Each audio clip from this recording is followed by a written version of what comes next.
আসসালামু আলাইকুম। আজকে আমরা জমিদার আজিম চৌধুরীর বাসভবন আপনাদের সামনে তুলে ধরব এবং তার ইতিহাস জানাবো। আর হ্যাঁ, এটার এক্সাক্ট ঠিকানা হচ্ছে পাবনা জেলা, সুজানগর উপজেলা, দুলাই ইউনিয়ন এবং দুলাই গ্রাম বলে। এটা বাড়িতে প্রবেশ করার প্রথম গেট। ঢোকার পরেই সুন্দর বসার জায়গা রয়েছে। এটা হলো জমিদার বাড়ির মূল দরজা। এদিক দিয়েই জমিদাররা আসা যাওয়া করত। প্রায় 250 বছরের পুরাতন এই জমিদার বাড়ি।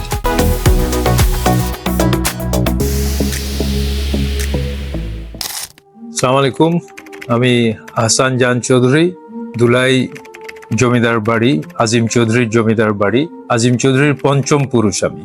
আমার বাবা রওশন জান চৌধুরী, তার বাবা হোসেন জান চৌধুরী, তার বাবা হায়দার জান চৌধুরী, আর তার বাবা আজিম চৌধুরী। আজিম চৌধুরীরও বাবার নাম হলো রহিমউদ্দিন মুন্সি। এই জমিদারির গোড়াপত্তন যদিও ওনার সাথেই রহিমউদ্দিন মুন্সি, তবে সর্বাধিক নাম হয়েছে আজিম চৌধুরী। আর আমি পঞ্চম পুরুষদের একজন, এরকম আমার পরেও ষষ্ঠ এবং সপ্তম পুরুষও বর্তমানে আছে।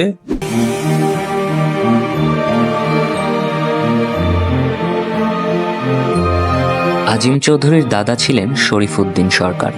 উনি ছিলেন সেই তৎকালীন সময়ের প্রভাবশালী ব্যক্তি। সেই সময়ে জমিদার প্রথা ছিল না। মোগলদের আমলে শরীফউদ্দিন সরকার মোগলদেরই আন্ডারে এই এলাকা শাসন করতেন। পরবর্তী প্রজন্মে রহিমউদ্দিন মুন্সি ব্রিটিশদের সাথে খাজনা কালেক্টর হিসেবে চাকরি করতেন।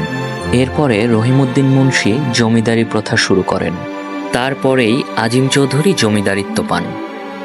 তিনি ছিলেন সেই সময়ের আশেপাশের একমাত্র মুসলিম জমিদার। আজিম চৌধুরীর জমিদারিত্বের নামডাক বেশি থাকার কারণ হলো উনি খুব খামখেয়ালিপূর্ণ মানুষ ছিলেন। প্রচুর অর্থ খরচ করতেন। তার বিশাল লাঠিয়াল বাহিনী ছিল এবং তার নিজস্ব কামান ছিল। তিতুমিরের সময় যে আন্দোলন হয়েছিল সেখানকার অনেকটা অর্থের যোগানদাতাই তিনি ছিলেন এবং পাবনার কাচারি মসজিদের অর্থের যোগানদাতাও তিনি ছিলেন। মুসলিম জমিদার হওয়াতে ব্রিটিশদের সাথে তার খুব একটা ভালো সম্পর্ক ছিল না। এই জন্য ব্রিটিশরা তাকে বারবার গ্রেফতার করতে আসতো। তখন তিনি চন্দননগরে আত্মগোপন হয়ে থাকতেন। চন্দননগর তখন ছিল পর্তুগিজদের আন্ডারে। ব্রিটিশ সরকারের সাথে তার মাঝে মাঝে ঝামেলা হতো।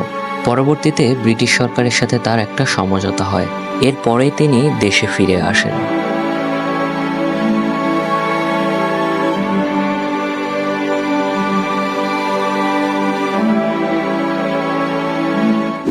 আমি ব্যক্তি জীবনে মেরিন চিফ ইঞ্জিনিয়ার।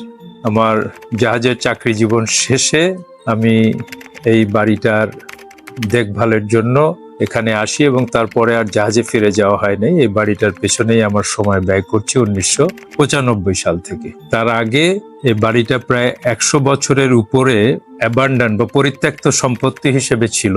1985 সালে আমার বাবা রওশন জান চৌধুরী মরহুম, উনি এখানে ফিশারিজের একটা পরিকল্পনা করে খানিকটা রেনোভেশন করেছিলেন, কিন্তু তারপরে 95 সাল পর্যন্ত এখানে ওই ধরনেরই মাছ চাষের মতন ব্যাপার স্যাপার ছিল। আমি এসে বাড়িটাকে সংস্কার থেকে শুরু করে মাছ চাষ ইত্যাদি করি। আর এখন কিছুটা দর্শনার্থীদের জন্য দেখার মতন কিছু করার চেষ্টায় আছি, যাতে এই বাড়িটা যারা দেখতে আসে তারা বাড়ির পুরা আকৃতিটা দেখতে পারে এবং আল্লাহ পাক তৌফিক দিলে এটাকে ধীরে ধীরে রেনোভেট করার চেষ্টা করছি। ধন্যবাদ। এই আঙিনায় বিচার ও খাজনা আদায় করা হতো। প্রজাদের সুবিধা অসুবিধা বিবেচনায় যে সিদ্ধান্তগুলো গ্রহণ করা হতো সব এই জায়গা থেকে গ্রহণ করা হতো।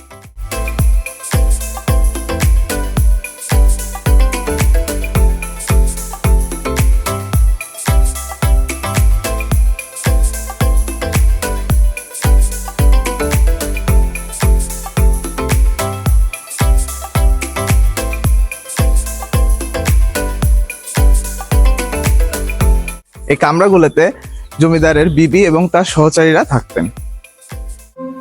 আজিম চৌধুরীর খারাপ একটি দিক ছিল, উনি অত্যন্ত পরিমাণে জেদি ছিলেন। ঠিক এই কারণেই তিনি তার জমিদারিত্ব ধরে রাখতে পারেন নাই। আনুমানিক 1840 সালের দিকে কাবিননামার একটি মামলায় উনি ব্রিটিশ সরকারের কাছে হেরে যান, জেদের কারণে তিনি এই মামলার নগদ টাকাটা দিতে রাজি হয়েছিল না।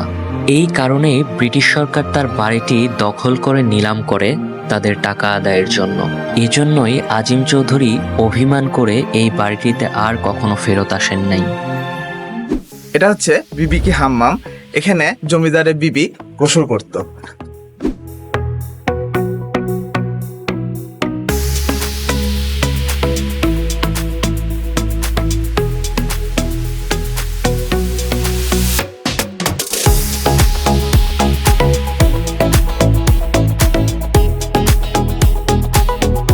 এটা হলো জমিদার বাড়ির মসজিদ।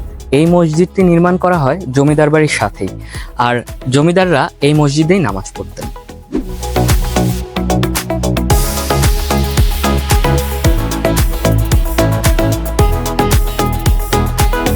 বিচার কার্য শেষ হওয়ার পরে যে শাস্তি দেওয়া হতো সেটি এই ভবনেই দেওয়া হতো।